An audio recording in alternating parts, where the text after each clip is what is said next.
So I want to thank everybody for attending our integrated mathematics pathways discussion. For those of you that don't know me, my name is Paul DeLeva. I am principal at Medford High School, and I'm joined here with Ms. Khan, the director of mathematics here for the district. So she oversees K through 12 mathematics. And what we want to bring to you is something new that's happening for a transition from 8th to 9th grade, where we've had some traditional mathematics pathways. We want to try to bring in something new, and we want to obviously make sure that all parents and families and students understand what this means going through this pathway. I'll let Ms. Khan talk a little bit more, but we will have our traditional pathways, but we're always trying to improve things as we're here at Medford High School to see what we can do to improve even our mathematics instruction in certain ways. So thank you for coming, and I'm going to let Ms. Khan take over, and I will interject here or there, but she's going to be running the presentation.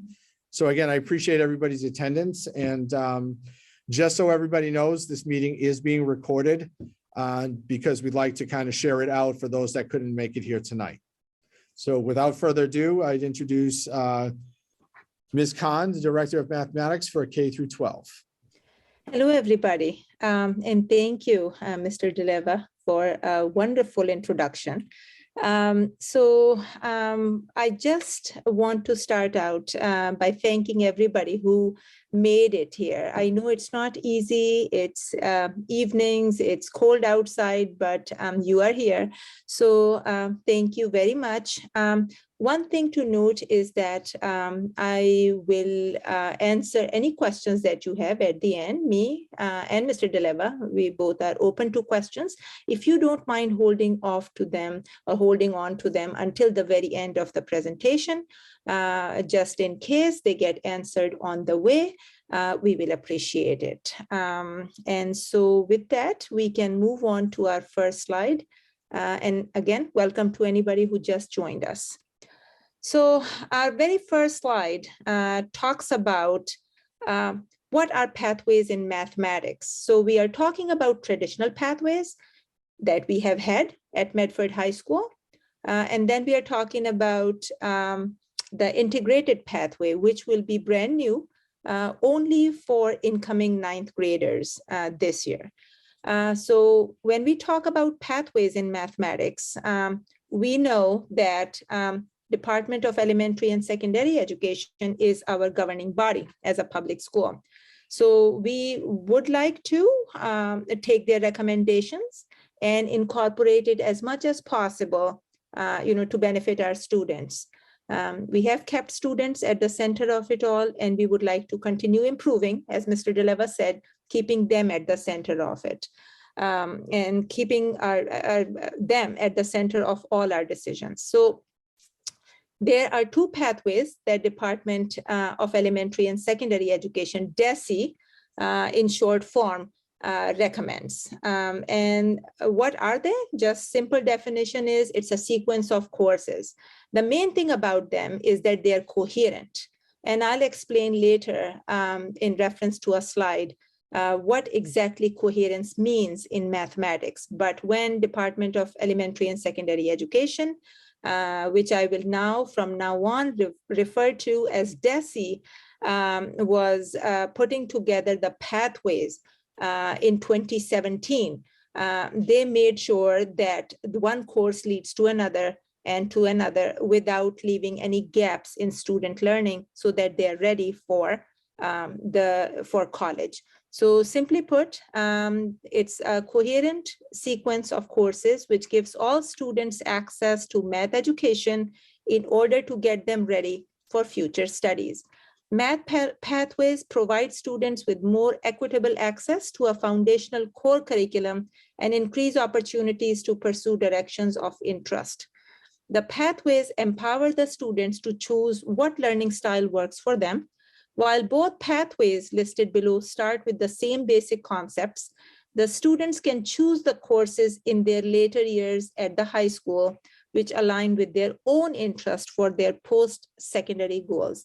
And again, more to come, but in short form, here they are, traditional mathematics pathways that we currently have and have had for quite some time is the Algebra 1 Geometry, Algebra 2 pathway at the high school. And then now the one that we will be exploring and piloting is the Integrated Mathematics Pathways, Course 1, Course 2, and Course 3.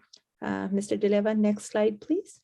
Sure. Before I move to the next slide, I think a lot of the lines of this new pathway is to sort of to continue on the instruction that you've had in the past. So even in elementary and middle school, in a sense, because we're combining things in one course and it's not, directly algebra specific. So kind of keeping that in mind as we're moving forward in the presentation. Yes, and you will see that reiterated in a subsequent slide. So thank you. So here we are. This is a visual, a little bit foggy, but I think we can still make sense of it. On your left-hand side is the traditional pathway. Please note that it says typical in US. High school algebra 1 leading to geometry, leading to algebra 2, and then it leads to the same place where integrated pathway. And again, the point to note is that it says typical outside of US is mathematics 1, mathematics 2, mathematics 3. And in the end, through both pathways, the goal is the same.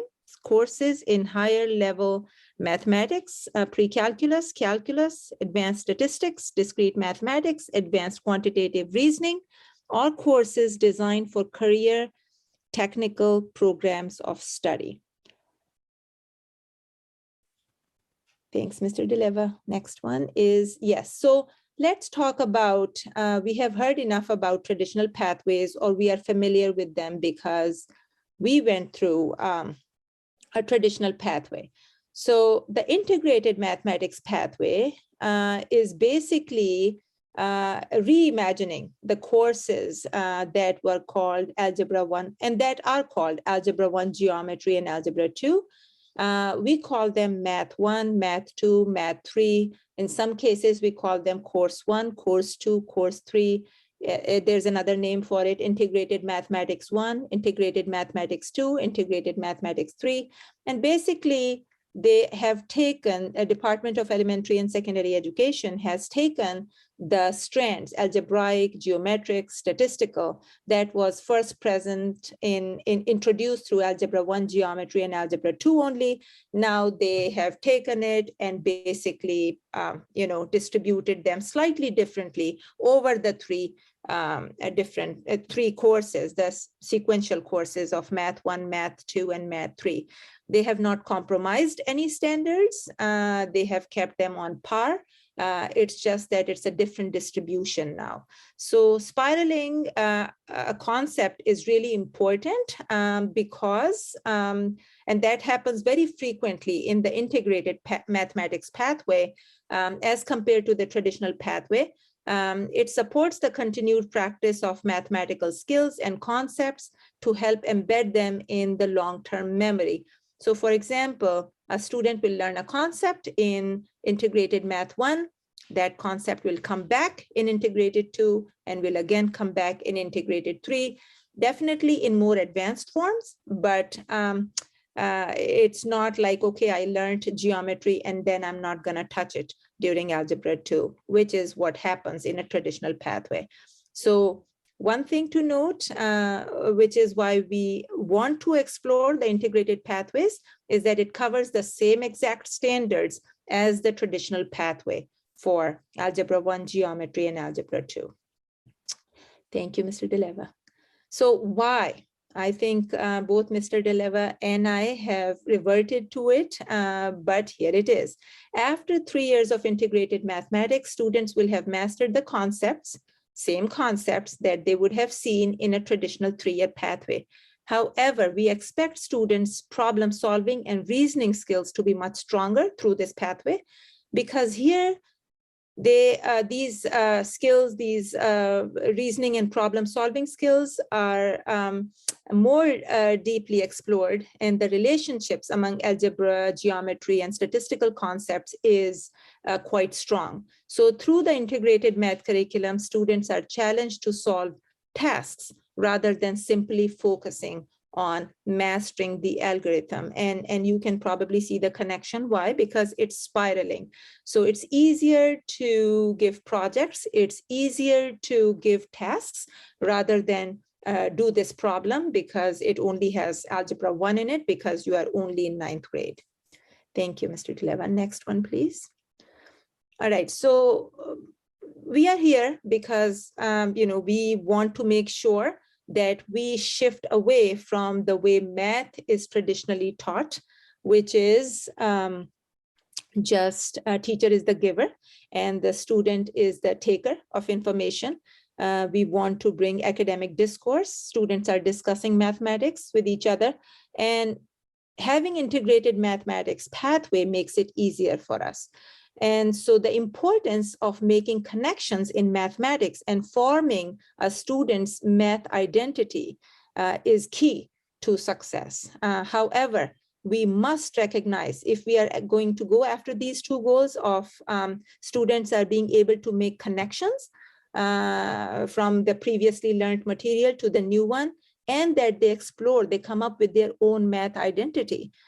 We have to recognize the following. The first one, we should know that math is not a filtering mechanism, but rather it should be a pumping mechanism to college. So basically we start out with everybody doing math, then, for one reason or the other, we get only 30% off to the next higher level course, and then to another 20%. And in the end, only 10% in college are probably interested in doing anything that's math related. We don't want it to be used as that kind of a filtering mechanism. We want it to be a feeder. And math, that is basically one of the subjects that we can definitely work in that aspect. The second one is, and it has been all throughout for last 3 years, it has been at the center of a lot of our decisions.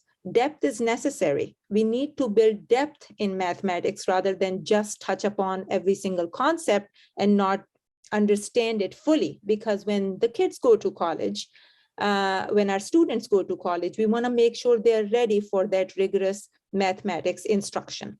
So focus on speed needs to be shifted. In certain grades, we are teaching 1.5 or 2 grade levels worth of content in 1 grade. That was happening and still is happening at our 7th grade level. It undermines the depth of the curriculum. I mean, that just makes sense. How can anybody teach or learn 2 years worth of material in one and going in the same depth? Very few people, very few students can achieve that. And if they do, it does come at the expense of the depth of the curriculum. The third one is that then there are new studies that are showing that most colleges renounce calculus in lieu of core foundational skills needed throughout middle school and high school education. They're literally saying, we don't want you to come with calculus and not having any strong background information, not having a strong mathematical concept, because they prefer teaching calculus at their own college to cover those foundational skills that their college, that higher education institution will build their next courses on. So what's going on is that many STEM-inspired students or students with a math aptitude, earlier on they had that, but they lose confidence if they are rushed through algebra and they revert to taking remedial math courses at the college level instead of starting from calculus, because they will be given a placement test and maybe they will pass it and maybe they might not, even if they have passed calculus. That's what colleges are reverting to, is giving their placement exams. Very few colleges are accepting AP calculus, and more so because of COVID and other factors that have impacted the education. So last one, inherent value in the two pathways and sustained and a sustained developmentally appropriate identity formation. We have to think about it. Let students develop their own math identity. Too often we talk to parents where parents say, it's my hope and dream the child makes it to calculus. That's great. We have a pathway to it. However, there are other things in the bag as well, and we'll take a look at them later. So with that, Mr. DeLeva, if you can please next go to that. Thank you. So here's the slide that pretty much sums it all. We have two DESI math pathways, traditional and the integrated. And then that kind of is leading to the 4 DHE career aligned pathways. So just like we have DESI for pre-K through 12, DHE stands for, the Department of Higher Education stands for grade 13 and onwards. So pathways proactively support the transitions between primary and secondary schooling, higher education, and career. So you can see that whatever kids are learning, whatever our students are learning from pre-K through 12 curriculum is actually supporting the higher education. That's actually supporting their career. So this is a slide that I should give DESI the credit for, because that's where I took it.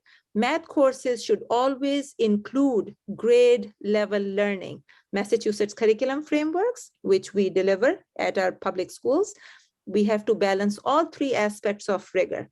That's focus, coherence, and application, and explicit opportunities to develop the mathematical practices. There are 8 mathematical practice standards, no matter what content you are learning at your particular grade.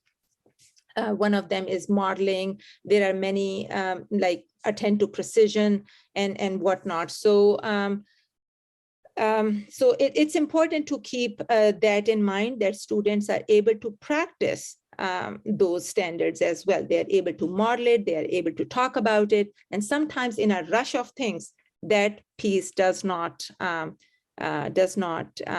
get covered. Thank you, Mr. Hopper. I will answer your question very shortly. Mr. DeLeva, if you don't mind just backing up one question. Thank you so much. And so all Massachusetts public institutions support 4 career-aligned pathways: quantitative reasoning, statistics, STEM, which is pre-calculus and calculus, math for elementary teachers. And we can move on. Mr. DeLeva now, thank you. All right, so how are we connecting what we are delivering in our public schools, more specifically Medford High School, to the higher education enrollment? Our objective is that all students complete a credit-bearing college-level course within their first year of enrollment. So these have been the recent shifts in Massachusetts public higher education. Okay, so that means 13th grade and onwards. There are 4 career-oriented mathematics pathways. I just read them out. A to B alignments mean associates to bachelor's degree is aligned. There are multiple measures for course placement other than AccuPlacer. AccuPlacer is the exam that the students take to be placed in the right mathematics or English course at different colleges. Core requisite support courses in lieu of developmental educational courses. So, for example, a student is taking calculus at the high school, they might be asked to take trigonometry because the AccuPlacer mentioned or discovered that the student's trigonometry is not where it needs to be for the student's career path. And so with that, let's go on to the next slide. Mr. DeLeva, thank you. All right, this is specific to Medford High School. This is the course flow chart. It is on our website. And this presentation will be posted. As Mr. DeLeva said, it's recorded, so you'll be able to see it in this presentation. This is how and where we are introducing integrated mathematics 1, CP only this coming year. Next year, these students will be taking integrated mathematics 2, CP or honors. They will split up depending on the grade in the class. And the year after, it's the same thing. That will lead to them being able to take the courses which are in the first 2 boxes. CP is standard. So thank you. That was a great question I could quickly answer. CP is college prep. So we also call it standard. It is our hope and dream that after taking Integrated Mathematics 3 honors, that I can point that arrow to the calculus box at the bottom and the mathematical decision-making course at the bottom, and that pre-calculus gets potpourried in Integrated Math 2 and Integrated Math 3. Difficult to make a promise at this time, but what we can say is that we will definitely be offering Integrated Mathematics 3, and we will try our level best that the students are ready for calculus. And that's I think that's a good, that's where we will leave it as. The traditional one stays. We are introducing this. Let's see how it goes. And of course, then a more advanced pathway has been the geometry CP honors, going to algebra 2, going to pre-calculus, and then into calculus. One thing that has come up in various discussions with other districts and with the Department of Elementary and Secondary Education, that it's easier in general to get to calculus after Integrated Mathematics 3 honors course. Again, it has not been proven in our district because we didn't give it a try. Time will tell, but it's our hope and dream that we can follow that and get to it. Yes, there will be a Q&A after the presentation. Thank you, Mr. DeLeva. We can move on to the next slide, and we'll be happy to come back to the slides as well. Just simply put, comparison.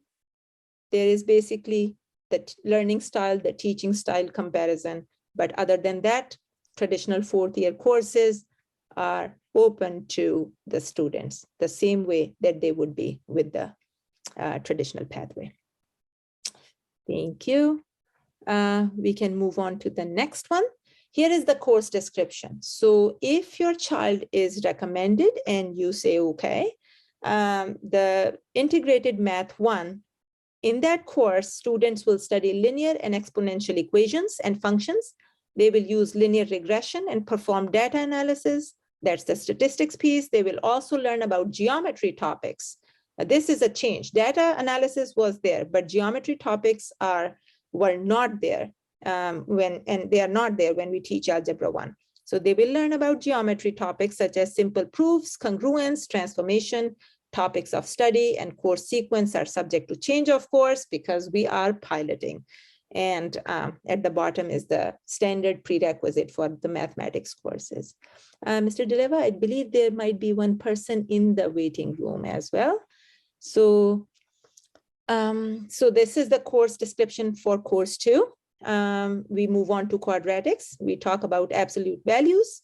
And we talk about probability, applications, polynomial functions, and geometry now takes a form of much stronger proofs, not basic simple proofs that were introduced at course 1 level.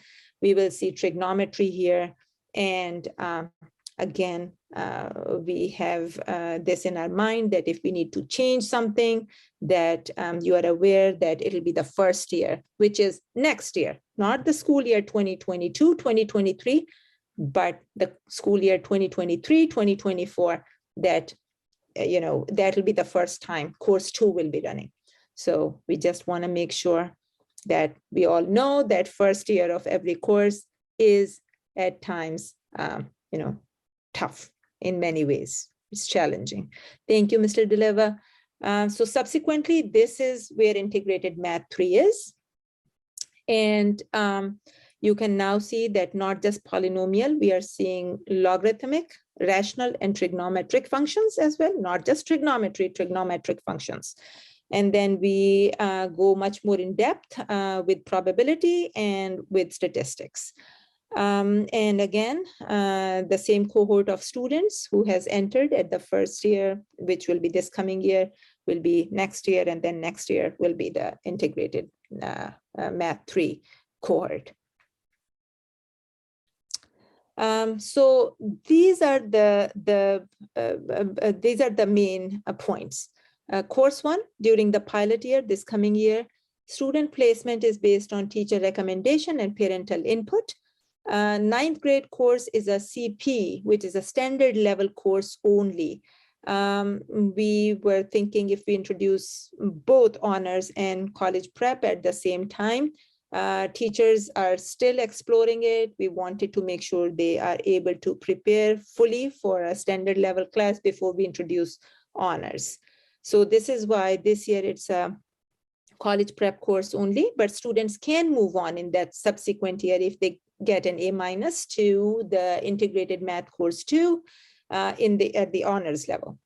Continues the learning style, as Mr. DeLeva said earlier on, it's the same way we teach our students in elementary and middle school mathematics. There is no algebra. This semester, we are only going to learn algebra. This trimester, we are only going to learn geometry. There's no such thing. It's all blended in. So it's the same learning style that continues on. Many students respond well to it because we don't want to classify them as an algebra student or just a geometry student. Oh, I don't like. So when I was teaching geometry, I heard that a lot. I'm just like, I don't like geometry. And, I'm not a geometry student. So what happens is that it impacts, if they don't like a certain subject, it impacts their grade. And here that is buffered up, because if you are not a visual person, maybe in so many ways for geometry, then you have half a year at least of algebra. So, there's something to like here. So it integrates algebra, geometry, and probability and statistics. And I highlighted geometry because there was no geometry, and there is no geometry in Algebra 1, but in course 1 there is. It is, of course, an alternative approach to the traditional pathways, but sometimes change is not bad. So we wanted to bring it to our students. Next one, please. All right, here is the proposed progression. I got this right off of DESI website. Pre-K through 8 leads to Math 1, Math 2, Math 3, or Algebra 1, Geometry, Algebra 2. You can then take statistics or AP stats, quantitative reasoning, pre-calculus, calculus, and then you have the post-secondary gateway course, which will be at your 13th grade level, whatever you want to pursue, or whichever way you want to go. Thank you, Mr. DeLeva. Next one would be, this is right off of a sample integrated math book. This is definitely course 1. I just listed the table of contents. You can see in blue, it's all algebra. And then the red one is geometry. And that's what we talked about. This is a book we are considering. We'll be looking at different programs. We actually already are. And so I believe if you guys have any questions now, we are happy to take before them. we do that, I kind of want to just summarize a little bit, just so from there, just based on some of the questions I did see. This is something that we're going to try new from 8th to 9th grade. So I kind of want to make it clear that there's no decision that's happening in 8th grade of why we haven't started integrated math in 8th grade. The idea behind this is, like stated before, and I'm going to go into MCAS realm a little bit. We're trying something that has algebra and geometry within their freshman year, and also has algebra and geometry in their sophomore year. And during their sophomore year is when they'll be taking their MCAS assessment. Now, normally, we look at the data from middle school, and if people know my history, I was a middle school principal too prior to being here at the high school. But now it's a graduation requirement to get a diploma. So in doing this integrated math, it sort of also aligns with our programs of ensuring that the standards are being taught. So when it comes time to doing MCAS, this isn't the end all and be all of why we're doing it, but it also lets us see if we combine these standards in freshman and sophomore year, we can see what's going on and continue down the pathway that's there. So we are not taking away any of the traditional pathways. We're just including a pathway. And the one thing that I do want to make clear is that you do have parental input, but we're going to utilize teacher recommendation from the 8th grade.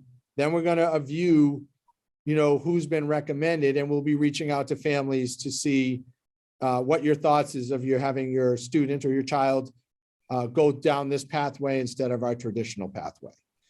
So I'm going to stop sharing the presentation and basically we will hold on. Start from the top. I Well, see one.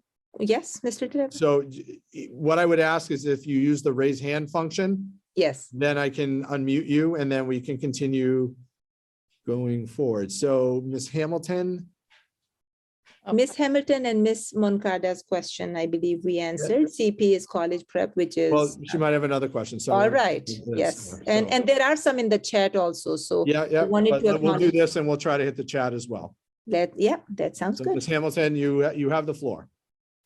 Hi, so this will be my first kid going to high school. So I am lost, let's put it that way, Sure. in terms of what is expected, because me as a high schooler never went to public school. So I went to private school, and so I don't know what to expect, and all of this pathways. And Medford High School offers the VOC also. So I want to know, how does all of this fit in with the VOC also? Because if my child decides that they want to go with the VOC pathway, like how much, like, do they get to do all of this too? Or like they don't? Like, I know you have your course presentation that's coming up in March, from what I recall, where like the course selection thing. So, and we went to the open house, but that just showed me the programs and stuff. That didn't tell me anything about how to choose the courses or what to do and all of that stuff. And I'm sure other people, if this is their first child going through, has similar questions. Yes, absolutely. So I will get in more detail definitely in that program on March. But what I can tell you is the idea behind this is that it doesn't matter whether you're at the vocational school or you're at the high school. We'll be working on having pathways for both schools. So the whole point is that we are now integrated as, like, when we say Medford High School, it's not Medford High School and there's a Mason-Dixon line and there's a vocational school. We are integrated. So a lot of the mathematics core classes that they have is a reflection on both sides of the house. So on the high school side, as well as the vocational side. What I will say is the structure of those math classes, meaning the times that they meet and how many often that they meet, they may be a little different because we have to figure out CHOPS, thing of that nature. But there is for example, like if we're going to the traditional pathway, if you're a junior, because things start off differently as a freshman, but if you're a junior, there's an Algebra 2 class that is at the vocational school, and there's an Algebra 2 class that is at the high school. When you're a freshman, everybody has the same pathways because unfortunately, you're a little bit limited because you have to make so many requirements. And this will be in my presentation when we come back from break on Wednesday, that you have to make. But the idea here is that we're trying to do this pathway so that we can also make sure that it's in the vocational school as well. This isn't just directed to just the high school. So that will be when the time comes, because by the time students get to the junior level where they are attending the shops and whatever they're interested in at the vocational school, there will be an integrated mathematics 3 for those students at that time. Okay, that makes sense. So from what I also understand is that my child can't necessarily choose which pathway they want because it's going to be based on the recommendation of their teacher. So what we do is, yes, that's going to be the initial piece of it, because let's understand that, and again, being a middle school principal, eventually, our teachers really have a knowledge base of where our students are at, right? That's the formative piece of everything. So the idea too is to use that recommendation to see the pathway. But what I've always said too is, if there's, something that you really want, we can sit down and we can talk about it and see how we can make it work. So we're not opposed to, like, you saw this presentation, for example, and you said, I definitely want my kid in the integrated math pathway. I don't want to go the traditional, math pathway. When we do course selection, you have the ability to approve and reject the recommendations and kind of state the reason why. So I'll go into that a little bit more again when we come back. But, we also at the high school, which is a little bit different, we have to see how many, for example, like I can only put so many students in a class, right? And then I have to make another class because there could be 50 students that want to be in the integrated math pathway. So I want to kind of make sure that we're doing this right, giving everybody the opportunity that's there, but at the same time, making sure, like, I don't like to make empty promises, basically, like, sure, I'll get them in, and then I can't get them in. So I want to kind of make sure that we're following it through and making sure that, people are in the right spot too. Great. Thank you very much. Very welcome. Lisa Freemark, would you mind unmuting yourself? Yes, so I have a question about slide 9, where you showed the 3 pathways that they could take, that a student could take. And then your comment that the honors tier wouldn't be offered this first year. So is that the first tier on the first row on slide 9 won't be offered, but the second and third will? So basically, I think what Ms. Khan was saying is, because this is a pilot year, I think that following the college preparatory path for just this 9th grade, right? To make sure that A, the curriculum's in place, B, we see where our students are progressing. So that's why we're starting with the CP in the 9th grade with the intent of going honors and CP moving forward. That being said, eventually, I think we will come up to it won't be next year. So I just want to kind of clarify that. But with the data that we get with students that are taking this, we will then determine, should we make this freshman pathway a CP and an honors? But until we actually pilot the class, and I'm glad you asked this question because this might affect your decision whether or not you want your child to be enrolled in this pathway. But I think the idea is we as a curriculum standpoint need to make sure, A, we're hitting all the standards that are in media, and B, that the students are comprehending what we're doing. Because like I said, we're almost combining algebra, geometry, and stats in one course. And I also want to add, Lisa, maybe I understood your question differently, but the first row in that map on slide 9 is the Algebra 1 Geometry, Algebra 2 row. That will stay as is. That's the traditional pathway. When we are introducing integrated pathway, in that pathway, we are not putting honors just yet because it's a pilot year. And so that will lead, though, in the next year, the year after, the students from this pilot group can choose the honors, or based on their grade, they can go into honors or they can go into CP. But no, the first one stays as is because we want to leave our traditional pathways option for our students. We are just adding a new pathway. We are not taking out anything yet.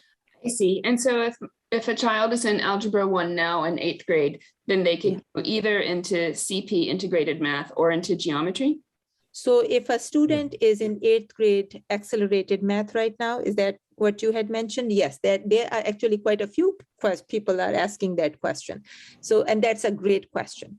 So we would recommend that they do not take CP integrated math unless there is a certain grade level and you would like those concepts to be reinforced again at the integrated math level. If your student is doing well, they are grasping the material in 8th grade accelerated math, then they should be either going to 9th grade geometry or they should be going to geometry honors. And that's the thing. And that's the hope and dream, and that's the suggested pathway. Again, as parents, you can always say, yes, he or she did great. I would like them to go into integrated math. We will be happy to take a look at that scenario. Thank you so much. No problem. Thank you. Diane Noel, would you mind unmuting yourself? Yeah, so I think you answered like most of my question because that was part of it. But I think the other part is it's actually two parts. The first is, how do the teachers decide, right, who gets sort of this new math versus the traditional math? But it sort of sounds like you answered that. But if there's anything that you could give a more complete answer to, that'd be helpful. And then the second is, if you start in one path in 9th grade, is it possible to change your mind and go back and forth? And then my last question is, I have a 7th grader as well as an 8th grader. So is this something that is literally very specifically for this like cohort of students, or is this something that you're going to be doing like, from here on out for the 8th grade into 9th grade? Okay. So if you don't mind, Ms. Khan, I'll start and then Yep. I'm Yep. sure she from there. So we are working with the teachers to determine a criteria. I wouldn't say that we know what the set criteria is right now, but we've identified some key curriculum concepts that students have, that we can see have mastered that would fall within this pathway of making that recommendation. And again, to answer one of your questions too, which is going back to the 7th grade, I'm sorry, I'll ask about the second question again after that. Our goal is eventually to have this pathway to continue moving on grade through grade through grade. And then even determining, should we keep the traditional pathways? So you guys will be it's like walking on the moon, right? You're the first step on the moon to kind of figure out, is this going to work or is this not going to work, kind of thing. Our feeling is, in our research of what we've seen other schools, and there is other schools within the district that have started to implement this as well, that basically this is helping them through, as Ms. Khan's presentation showed, when they're moving and they're advancing through. The idea is to eventually have all those pathways that are at the end. So that you look at the 12th grade courses and what are your options? Because this integrated math will stop at 11th grade. And then you're going to have, options that are going to be there. As of right now, if you look at our flow chart, it's leading you to pre-calculus, right? Because we're trying to figure out, how do you go from X, Y, and Z? But, for the most part, there may be some switching that you may, I think that's your second question. I'm starting to remember now. We're not against switching it, but we also wanted people to realize that, let's say you say after 9th grade, I want to go back down the traditional pathway.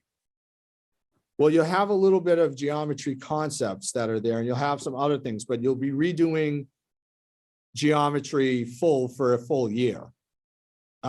So that's a decision that you might want to make. Like, okay, I really just want my student to take geometry for the full year and go down this other pathway that's there. But until we know, again, who does it and where it comes out, and it's not really for us, it's about the grades as much as it's about the understanding of concepts. So that answer, and Ms. Khan, Yes.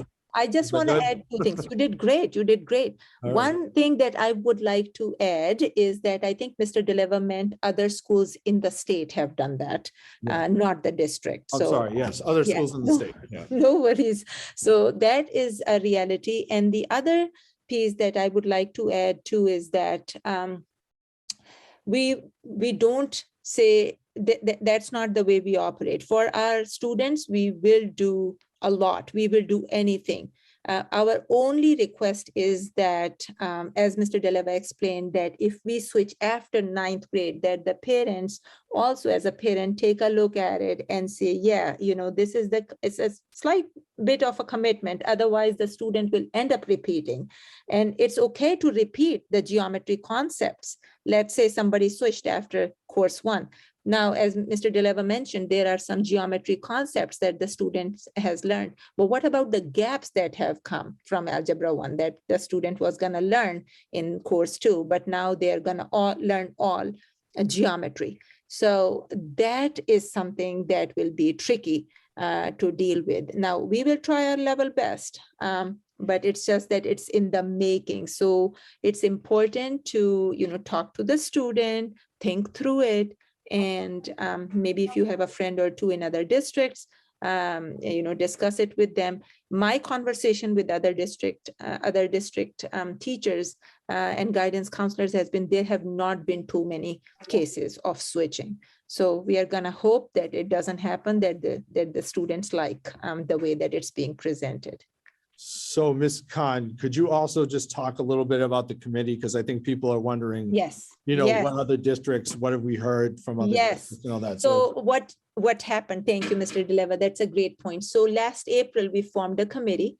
It is 6 through 12 grade secondary mathematics equity committee. And that's the committee that basically thought of this idea. And how did we envision it for the Medford High School students? Is it even a possibility or not? And then what program, what books to use? We have looked at several programs. We have looked at the philosophy of the integrated mathematics program. Our department is on board with it. We have teachers who are willing and ready to teach it, and they see much value in it. So that's where we are at. Until June, we shall have a program which we would like to pilot. And I think we already have it. We have looked at the big ideas. We have looked at the CPM. We are also going to look at the Houghton Mifflin Harcourt that we currently have. Teachers have taught 1 or 2 lessons from it in their class, just to mention, and they did not see any major challenges with the offering of this course. So that's how we have moved forward with it. We meet once a month. We discuss many things over the emails, but definitely once a month for 1.5 hours to 2 hours. So that has been going on. We do lots of readings. We see where Department of Elementary and Secondary Education is going. We look at the other data points, and we have been in talks with Waltham Public Schools and also reached out to Arlington and a couple of other districts which have given their input into this, into helping us make this decision.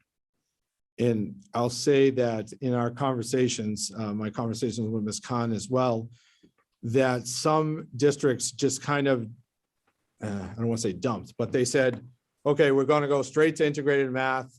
We're going to take out all these other pathways, and they did it for all grade levels. So they basically did it for 9th, 10th, and 11th, all at the same time. And in our discussions with some of the other schools, there was, I think you want to strategically plan this so that it moves forward in the right direction. Mm-hmm. If we were to do that, it would cause a major disruption, obviously, within our mathematics curriculum, but even with our students that are currently taking courses now through our pathways. So the logic is, like, in discussions with the math group that Mrs. Khan is talking about, they ran into a lot of issues stating that, it was very difficult to implement. They did it all cold turkey, I think, and kind of dropped it in. And we're kind of saying, like, I really don't want that for our students at Medford High School. I want us to methodically try to implement this pathway. You might have younger children that may be starting elementary, and there could be the possibility that when they get up to the high school, we don't have the same pathway, the traditional pathway anymore. We have just the integrated math pathway. So I guess that's the things that we've been looking at. And, with FISA's math group, which involves teachers that would be teaching this course as well, they're working on professional development stuff as well to make sure that they can implement the course correctly. So even though, let's say we slight one teacher for integrated math 1, let's just say that, I'm not saying that's going to be the case, but let's say that we do that. For integrated math 2 and 3, which is sophomore and junior year, we already have teachers that are working on professional development. So that way you can make the transition in from integrated 1 to integrated 2, and then to integrated 3. And I think our goal is to make sure that that transition is pretty smooth. Yes. That also the idea as to why there's not an honors level in the 9th grade, because the 10th and 11th grade teachers need more time to, okay. all right. Exactly. So, Yes.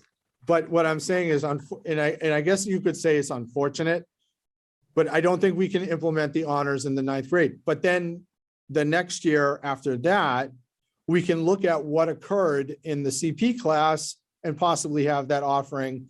Like, again, if you had a young, I know everyone's like, oh man, you know, I wish. That's a little frustrating if I understand that. now And you're I gonna have to do. make a choice. Do you want an honors level class for your 9th grader, or do you want to try this integrated pathways? Yeah, class? and I know that's a tough, unfortunate. that is a tough call. Yes. But determining what an honors class is and what a CP class is, college prep. You know, there's a lot of different theories behind it. Some theorize it as acceleration, how fast you move through the material. Mhm. Some theorize of how deep you get into the material. And so the determination is, how deep can we get into, you know, the integrated math pathways, being that it's aligned with the state standards, but seeing how deep that we can do that. Now, if we find out that students can get into that depth level, then yes, then we can offer that honors pathway. And honestly, I don't mean, again, coming from the middle school, I don't know what might happen down the future with that accelerated 7th grade math class, right? Or that algebra 1 offering in 8th grade. So we want to try to give different options as well. So the reason why we are meeting, the reason why is that you're aware of what the options are and how this might affect your choice for course selection. So I think the important part of why we wanted to meet with people is just hearing what this is and understanding what that means when you go to high school, so that when you do make your decision, and it is your decision, right? If there's recommended and you say, no, I want my kid to go into honors geometry, for example, that is your decision, and we want that option to be there for you. We don't want to take it away. Right. As I said earlier, we keep our students at the center of it, and we want to make sure we are offering them options. And one of the reasons that we are shying away from offering honors at this level is that this is the very first time teachers are teaching it. So they won't know if speed is better than speed, speed is better than depth, or which concept can they speed through for the honors. And which ones can they go in depth in. So just this first year, to be sure that they start on a solid ground, I think I'm hopeful that next year we will have, maybe for your 7th grader, current 7th grader, there might be an honors option for the integrated math one. Yeah. But we just want to be we want to be on the cautious side of it, and not, just want to be sure that, teachers are also able to handle it. So there was one question. Sorry, Mr. Dilemma. Well, I saw Ingrid's hands up. I want to make sure she has the opportunity to speak. And then. Yes, and there have been many questions also being typed. One is extremely important, I think, by Mr. Hopper. So Ingrid, because you have had a chance, would you mind if I answer one question from the chat as well? No problem. And then All Ingrid, right. I'll ask you to unmute after that, if that's okay. Yes. So the first question that I see in the chat is Mr. Hopper asked, what do you mean by colleges are not accepting calculus? So let me clarify that. When we say colleges, if you take honors calculus, we offer 2 calculuses, honors calculus and AP calculus. The AP calculus, when it goes on the transcript, on the high school transcript, it's accepted as a course, but there's an AP exam. Students usually take that exam and they want to get the college credit for that AP calculus course. Many colleges say, either we are not accepting it, or no matter what, you want to go to the next level, you have to take the AccuPlacer test. That has happened in my household after my own son took AP calculus, and he had to take the AccuPlacer test, even though it was quite a decent grade.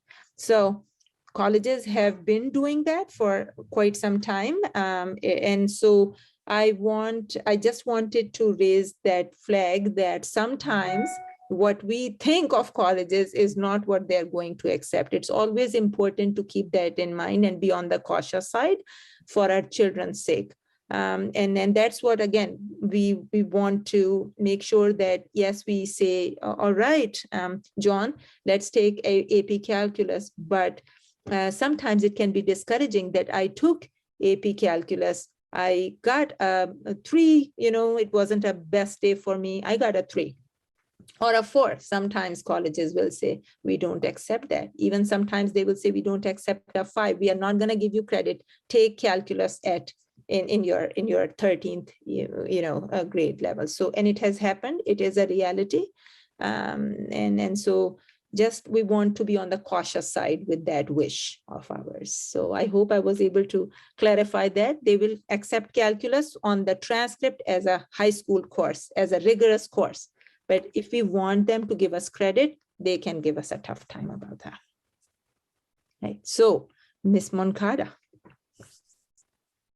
Yeah, I think it's just more a general question. I want to know, in high school in math, what's the difference between the traditional or the CP and the honors class? Like, is it the content is basically the same, but is it, if the content is the same, then is it the speed? Is it the depth of it? Like, why do we have two different tracks? Okay. So, Mr. Deleva, you want me to Do you mind answer? starting, and then maybe you could fill in? I'm going to talk about this too at the course selection night, because math isn't the only CP and honors that we offer here at the high school. With mathematics, though, we follow the frameworks that are given to us. I know Ms. Khan has stated DESE several times, which is the Department of Elementary and Secondary Education. So our math teacher's curriculum is followed by those standards. Now, in some cases, those standards have more depth that you can move forward into with certain topics that you're being taught. But then in some cases with those standards, there is no major change. So for example, and I'll get into I'm only going to say Algebra 1 honors and CP. They really are the same course, but we asked for, in the honors, to get into a little bit more depth. And the reason for that too was we wanted to make it equitable for students to have an honors option coming into freshman year. We didn't have that before, and we needed to kind of have it there. So there's no real definition. And I guess that's what I was saying. There's theories that you're accelerating, and there's theories that you're going into more depth.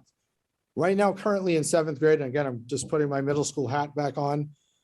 If you notice, the 7th grade course was called Accelerated Math, because what was happening was you needed to get the 7th grade standards and the 8th grade standards together in 7th grade. So you went at a fast pace, because if you understood that you were getting the 7th and the 8th at the same time, then when you went to 8th grade, you had the option to have the algebra track that was there, while everyone did the traditional 8th grade math pathway. So for us, honors is, in my mind, is more depth than it is an acceleration when you come up here to the high school. It's getting into deeper concepts and understanding. And if you're willing to put in that work that goes in there, then you get honors credit on your transcript moving forward. Now, it's not to say that college prep is not, we say CP because all those courses are intended to prep you for college, no matter what direction you're going in. So we offer all our courses, like in Algebra 1, college prep, means that you have the ability to go to college at the end taking that course. The honors just has a little bit more rigor regarding sometimes work and sometimes depth of knowledge moving forward, but the concepts are still the same. I don't know, did I do that okay in a roundabout way? Good. I guess, Ingrid, does that make sense, I guess? I can add a couple of more things to it. So just like Mr. DeLeva said, sometimes it's speed, sometimes it's depth. So DESE, when it has given us content standard for each grade level, they have not until the end of 8th grade or up until the 8th grade content level, there are no honor standards. Actually, it's the same case with 9th grade. You teach these standards, and so how you accelerate is up to the schools. So we had chosen a long time ago that we'll condense 2 years worth of one, and students will go with much more speed in 7th grade. And so that's how they will land in Algebra 1. At the high school level, starting from geometry, not Algebra 1, from geometry, they have suggested, here are 5 more standards that you can teach in your honors geometry class and your Algebra 2 class. And so that's what we have done. So in our geometry and in our Algebra 2, those extra standards are taught in the honors classes. But up until from K through 9th grade, DESE has no honors content level standards. I hope that makes sense. In addition. That makes more sense. And I guess my question is why the honors? What does it mean to have honors in the transcript in your high school? Why do we have to have an honors track? All right. That's a great question. So just like our motto has been, we want to be able to fulfill each student's need to the best of our capability. It can be a twofold effect. One is that there are certain students who can definitely handle those extra standards and are willing to take that extra work, because then the teacher has to go with speed and in depth to cover those standards. Also, from the college perspective, it's just the reality of life is when they want to see students take the highest level courses that are being offered at the high school, it has nothing to do with their decision of giving you AccuPlacer or not. That's how it is. And also when you go for accreditation of the high school, those courses are also looked at. They looked at many different criteria, and definitely the number of honors courses and AP courses that your teachers are able to offer, and you are as a department able to offer to serve all students' needs. So we have students at many different levels. The more levels we can offer, as far as the student is the best fit for it, that's the key to success, is that having the right student be placed at the right level, not because a parent wants them, but because the child can handle the challenge and will be happy there. That's the thing. Mr. DeLeva, you want to add more? Yeah, there's another piece to it too. And again, part of my presentation, trying not to integrate the two as much as I possibly can. But we do have advanced placement courses that students have more offerings in senior year, and those advanced placement courses that you take here, and I'll explain it because I do a part of it again at the presentation, allows you the opportunity to take a course that's at the college level, meaning that you're taking the course at the high school and you can get college credit for it when you go to a school. So there'll be a list of schools that basically will accept the AP score that they get on their AP test at the end of the year that will allow them to have college credit. So for example, I'm not going to talk about math, but let's say you take an AP English course, okay? You now have that credit squared away at whatever college that they decide to go to that's aligned within gosh, I can't even remember, the National Board of College Board? Is that the College Board? Thank you. No problem. So the pathway also can lead you into an AP course as well. And we want to make sure that that is still available as well.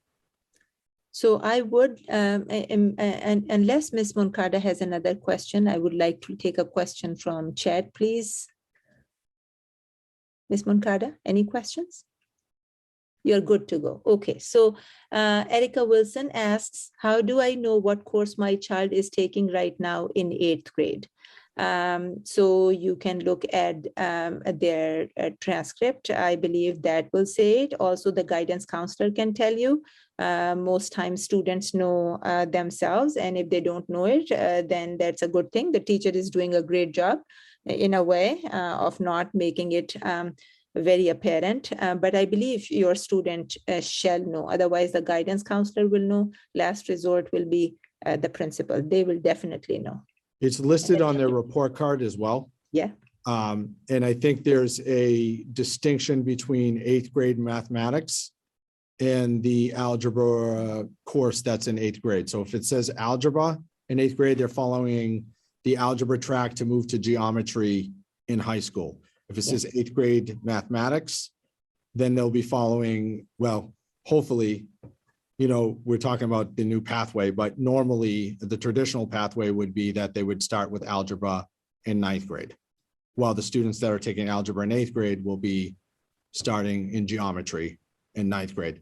But this presentation is to introduce the new pathway as well. So that's why I want to make sure that we're clear that this is more focused on the new pathway that we're trying to implement here at Medford High School. Right. There is another wonderful question. And if the student is currently in honors, would the integrated math be considered an honors class as well? I think we have answered this question, not this coming year, but we are hoping that subsequent years we will be able to introduce that. So any questions from the live audience here before I read another question from the chat and try to answer it? Anyone here? Raising hand, Mr. DeLeva, am I missing anybody? No, I haven't seen anybody. All right, so let's go on to the next question. Emily asked, does this affect kids currently in 8th grade accelerated math? Would they most likely go into geometry or integrated math too? They will go into geometry. It's not recommended that anybody who has not taken integrated math 1 goes into integrated math 2. And I think Mr. DeLeva explained that very nicely. And I have another question here in the chat. What publisher materials and or curricula do you plan to use for integrated? We are still looking at different ones, as I had mentioned 3 names: Houghton Mifflin Harcourt, CPM rather, I'm sorry, and the last one is Big Ideas. And we'll continue to explore, and we still have a few months left. What professional development will be offered for teachers teaching the integrated course? We are also exploring that. Basically, what we are trying to make sure is that we shift the focus, whether it's traditional pathway or whether it's integrated pathways, towards productive struggle and towards academic discourse. So any professional development that will go into traditional pathway can also very nicely fit in with the needs of the teachers at the integrated pathway, because you can see that it's just the chapters, algebra chapters and geometry chapters. So teachers in other districts who have taught, as I said, algebra, geometry, algebra 2, they had mentioned that it was not a problematic shift at all. It was smooth. They were able to, shift easily. And so I'm hoping that the professional development that's offered will be for the entire department, and then you can apply it for integrated mathematics to that extent. Another question is, if student is recommended for traditional math, could they then get switched to pathways the following year, or are they locked in? I think both Mr. DeLeva and I discussed it. It's not recommended for the technical reasons. We would switch, but I'm not too sure if it'll do any good to the students' confidence. How will they cover the missing piece? So yes, we've answered a lot. I'm looking in the chat, but there's one that I want to kind of read out. Go for it. Basically, have we decided, or how will we share the criteria that will guide the teachers in choosing who will be recommended for the integrated pathway? I think that's one. Most of the other ones we've answered, but I think that's one we have not really got into detail about. Sure. Where is it? So that I just make sure that I have, I'm reading it. Who is it by? And I can happily answer. Andrea Tadeo. Yes, Ms. Taddeo. Okay, is that where it says, how have you decided? I missed out on the question when you read. Have you decided, will you share the criteria that will guide the teachers in choosing who will be recommended for the integrated pathways? We are happy to share it. We are still talking with the teachers about the criteria. And it might very well be that because it's teacher recommendation with parental consent, that now that you have heard about it, if you feel like this is a good, this style fits best for your student, please reach out to your teachers right now. We are still developing the criteria. What we look at is the student's learning style. You know, what like, are they more of like fixed, the person who would like to do things, algebra way or geometry way, or do they like to, they like to blend things in, and it will be a transition from geometry to algebra, and from algebra to geometry. So in a course, so how receptive is a student to that? And again, the recommendations are recommendations. They are fluid at this point. I would say there is no set criteria as of now, but we are exploring as to how to best recommend. And then, of course, you let us know. Yeah, and so just to piggyback off what Ms. Khan said, recommendations and selections are two different things, right? So we look at the recommendations and we translate those into course selections. So where students will be placed. So it's what's recommended, what you also recommend as well as part of it that goes in the center. And we take all that information and we determine, okay, your selection, your course selection, the course that you are selecting to be in will be this course. So I just want to make sure that people understand that recommendation is one piece. And you might not agree with the recommendation, and that's fine. And you can definitely note and let us know that. Yeah. And the reasons why you don't agree with this recommendation. And we can definitely sit and talk about it and try to figure out, a solution that works for all people, because that's, we want people coming to high school, feeling that they're in the right pathway or they're doing the right, what's comfortable for them moving forward. But, some people also look at things and recommendations and see how the student's working and try to figure out, is that going to work for the student when they come up here to high school? I will say it's harder from 8th to 9th grade because of understanding like how the high school works in itself. So they're utilizing what they've seen of the student and what they've worked with the student throughout the year. And also note that we just finished up Q2, so we only have a half year amount of data to kind of figure that out. So I guess my goal is to make sure that everyone understands, again, talk about it at the presentation when we come back. Recommendation is definitely separate from selection of what you receive. And then there's one question that popped up again, Ms. Khan, that I think we definitely should do is they wanted us to mention again how the integrated pathway affects the MCAS and the SAT tests. I know that I said it, but I mean, maybe you had a better way of expressing it. No, I believe you said it excellently. Please repeat if you don't mind. You did a great job. Yay. Yes. So the idea with the, and I'm going to focus on MCAS first. Mhm. The idea behind that is that if you're taking standards, not straight algebra standards, right? Like you would in the traditional pathway, and then take geometry your sophomore year, and you take geometry. On the MCAS test, you're asked to remember those algebra standards that you took freshman year, and then the geometry standards that you're currently taking. So with this integrated math, and again, this is just related to MCAS right now. I'll get into SAT in a second. What we're doing is we're taking algebra standards, geometry standards, and statistics and application standards, right?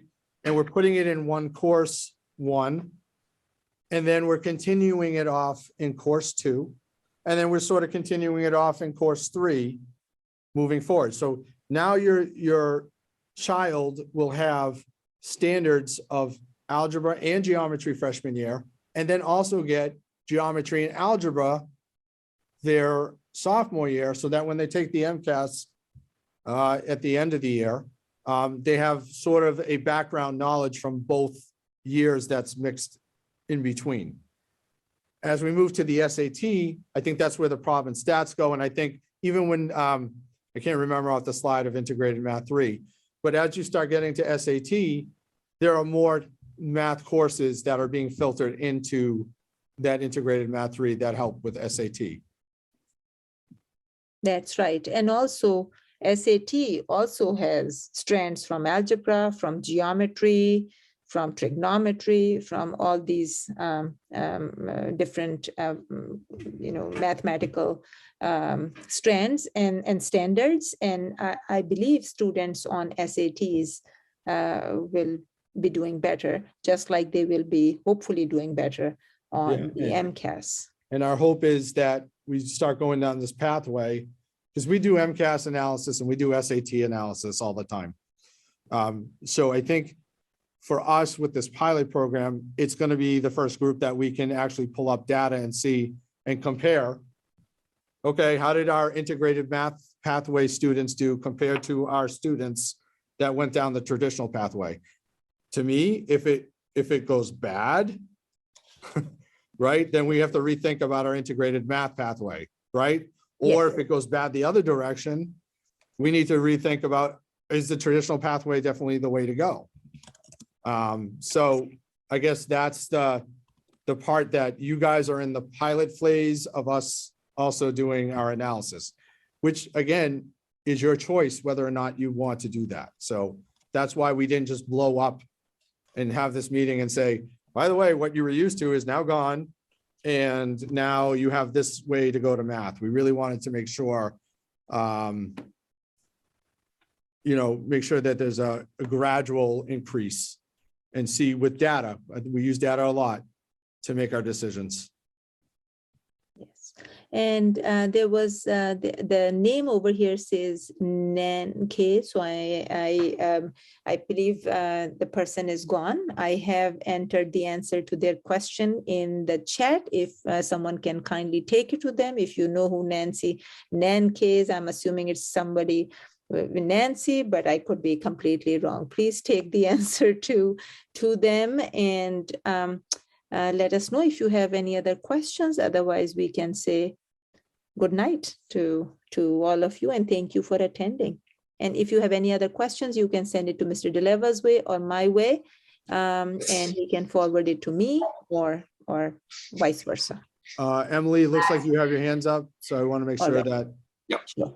Thank you. Very quick question. I understand that most of this is about integrated math, and I was just wondering if you could give me like a 2 or 3 sentence answer on what the difference between honors calculus and AP calculus is. All right. Yeah, I can start and Ms. Khan can definitely, because we have a lot of AP offerings. So honors calculus, basically, like I said, you're not going to get the college credit, the ability to try to get college credit from the honors class. You will if you take the AP. So if you take AP Calc and that college offers that the College Board says that you can get college credit for, then your child doesn't need to take calculus as their first course in college because that's already taken care of.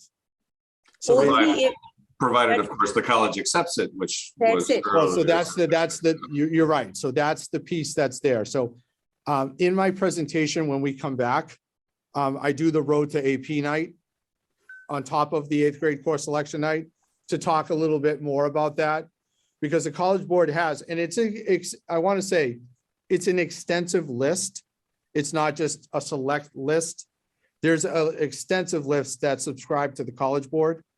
And I can definitely, if you want to email me individually, I can find that list for you as well and give that to you so you know what that is. What the key is though, it's not just taking the class. You have to score a 3 or above on the AP test as well to get that credit as well. So I was mostly interested in what the content difference between the classes was. I think the like I'm familiar with the concept of AP, but like if in the next whatever number of years we have a child who's trying to choose between AP and honors calculus, what would lead us I can speak a That's little bit. Ms. to it. Khan's realm right now. Okay, all right, thank you. The one very basic difference is that the AP teacher spends 3 weeks to a month in getting students ready for the test, for that exam, because the commitment is, when it's an AP course, you go with the speed that College Board advised you. You have to get your syllabus approved by them. Basically, things are the same, concepts are the same, just in lesser depth than the AP calculus, because this teacher's responsibility is to make sure students are ready to take the exam. So they take it to their heart, the AP one. The honors students and the teacher are not under the same pressure. If I may call it pressure or the goal. The goal is that students learn it so they can slow down a little bit on this concept and they can move faster on the other concept, whereas College Board dictates the syllabus and what concepts need to be covered and to what depth. When you sign up to be an AP teacher, you're basically signing a contract saying, I will make sure I deliver all of this. But that's in a nutshell, that's what it is. I feel like that could go either way, but I don't want to Sure. take up much more time for this. This is But feel free to please send any questions to myself. And if it is, the answer is needed in more depth, I can forward it to the AP teacher, AP Calc teacher, and to the honors calculus teacher. Thank you very much. Thanks. Thank you. It doesn't look like there's any more questions. I'd just like to thank everyone for coming. We definitely look forward to seeing our future Mustangs. I think one of my goals here as a principal, so knowing that I was a middle school principal right at the Andrews, my 8th graders to 9th graders are probably one of my most important groups. Some people think it's the seniors. For me, it's the freshmen, to make sure that they understand their transitions coming from one building to another building. And also understanding that we want everybody to come to Medford High School. So I want all our 8th graders. I know some people may be looking for alternatives of Medford High School, but we really do care about our 8th graders, and we want to make sure that they're comfortable. And usually my presentation on March 2nd is to talk about course selection, but to also thank you for choosing Medford High School, because I think it is a great place. My whole career has been in Medford, and for those that don't know, I was also a chemistry teacher here at this high school at one point. So I think it's really a great place, and the students really get a lot out of it when they're here at the school. So we appreciate your time. I know we went longer, we're shooting for the hour, but it's important that we make sure that everybody was on the same page. So thank you, and I hope to see you March 2nd. Yes, thank you. Have a great night. Thanks.